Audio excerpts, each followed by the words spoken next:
It's Just Go With That hashtag show. I'm here today with Lucy Boynton and Justin Min, who are here to talk to me about their new film, The Greatest Hits.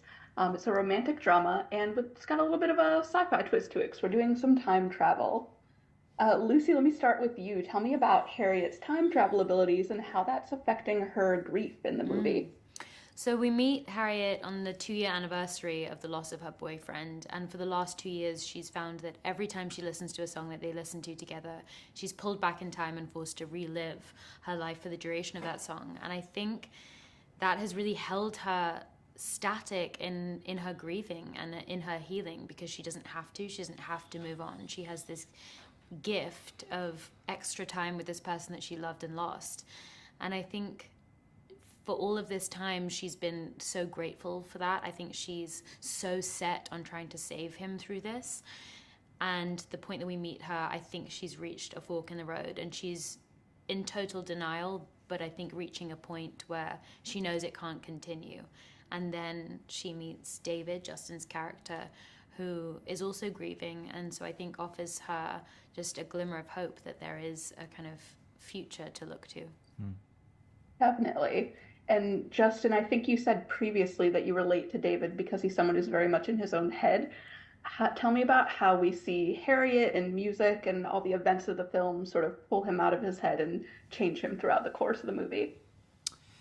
Yeah, I think David has been pragmatic most of his life. It's kind of an older brother syndrome type of thing, and I think passed down by his parents as well.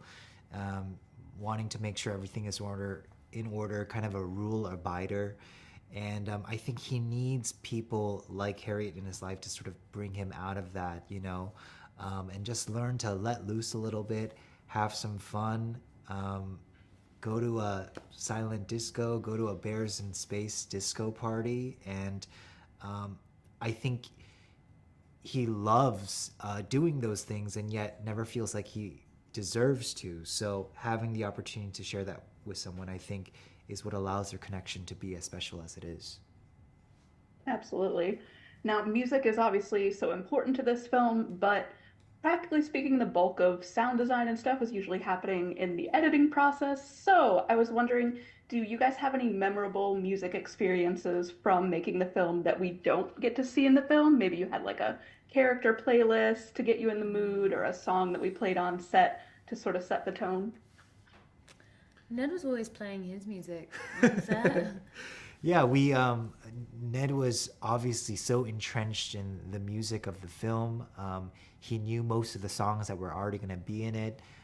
We had talked with him before filming started about curating each of our characters' playlists. So music was completely enmeshed in every step of the process, which was amazing because we all love music. Mm-hmm.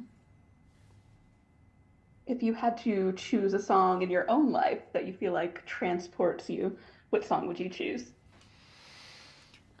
So many for different chapters of my life. I don't know that I would choose this, but the first one that comes to mind is Love the Way You Lie.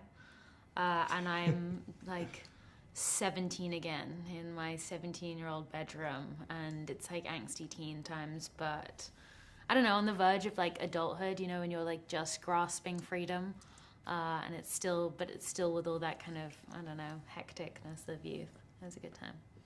For some reason, that answer made me also think of something in that same pump-up genre, which is Remember My Name by Fort Minor. Oh my God. Yeah. Oh my God. It's like when you're like, when you're like an angsty teen, you're like about to tackle a hard something. Yeah. A hard something? A hard something. Yeah. What a pool. I love that you both decided you're going to go back to the angsty teen years. Yeah, I don't know why. Choose joy. All right. Well, thank you both so much for talking with me. Thank you so much. Great. Have a good day. You You too. too.